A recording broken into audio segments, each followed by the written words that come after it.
This gets a lot of people into trouble because, particularly in trading, while we're getting stagnant, the markets are always changing, and we run the very high risk of going from a flat line to a descending line, right? So we always want to be asking ourselves how we can get better. I remember watching a video recently. It was, I think it was a surgeon who brought up this topic and said the same thing. Like, he went through school for whatever million years. He became a surgeon, and he was always tracking kind of like his stats on operations. And he saw himself for years and years and years get better, and get better.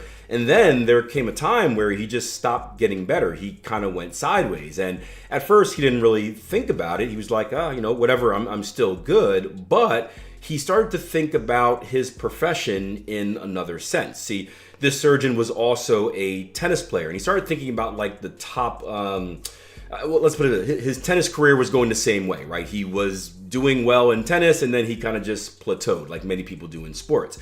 And he was thinking about the top athletes in tennis. So let's take Roger Federer, for example, and the fact that Roger Federer has a coach. And one would think, like, you are, one of the best players of all time. Like, why would you need a coach? You probably know more about tennis. You've probably forgotten more about tennis than any of us would ever know.